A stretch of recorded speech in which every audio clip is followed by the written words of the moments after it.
Department of Homeland Security, meanwhile, re-arresting 3 of 8 illegal Venezuelan migrant squatters in New York City. They were arrested just last week on gun and drug charges. They returned to the squatter home in the Bronx, though, after they were released without bail.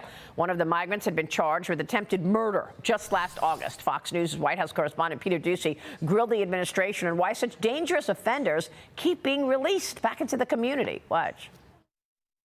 There's this story in New York, an 8-person crew of border crossers found with drugs and guns. 6 of them now are out on bail. Does President Biden think policies like that are making the country safer? Anyone found guilty of a crime should be held accountable. We have been very, very clear about that. Do you guys think that some big cities in this country have liberal DAs that are too soft on crime? We welcome local law enforcement support and cooperation in apprehending and removing individuals in this country who pose a risk to our national security or also public safety.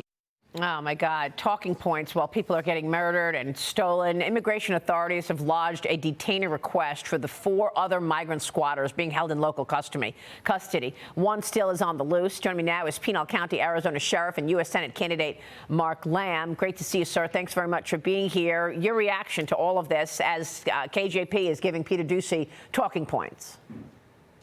They're such garbage answers, and they are exactly that, Maria. They're talking points. Thanks for having me on today. We deal with this every day. You know, we go out, we do our job, we find these people that are breaking the law and people that are coming into this country illegally breaking the law. We put them in custody only to have the judges and the government release them back into our communities. Places like New York are dealing with this every day, Boston, the liberal cities. And Peter Doocy's question is exactly right. Why are we continuing to let these people go in these soft on crime areas? Because it's putting Americans at risk while we're doing it. Well, the Democrats want to say that there's not any additional crime from migrants. It's not migrant crime. You're on the ground there in Pinal County in Arizona. Are you seeing migrant crime?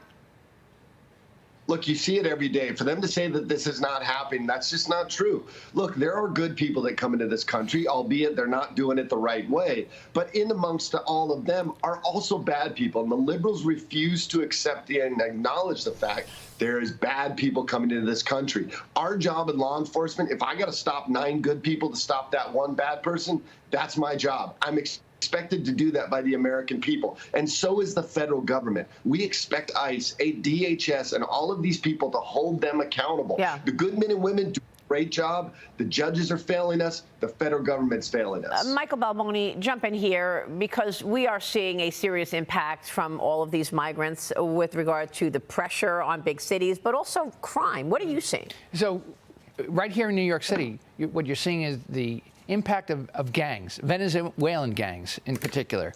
And they come with all sorts of different crime elements. One of the things we don't really talk about enough is the fentanyl crisis. Well, what's happening now is that the Venezuelan gangs and other gangs are using drugs and money through the network of the immigrants. You know, to the sheriff's point, there are a lot of good people who are trying to find a better life. That's true. But there are, in this population, a real serious criminal element that we're not able to really go after because we don't know where they are, where they're coming in, what their relationships are. And that's a huge problem going forward. The sheriff's absolutely right. You know, there are people that you need to go after, but you have to stop everybody to be able to get those people. Right. And Sheriff, that's what we want to really zero in on, the fact that we don't know who's coming in.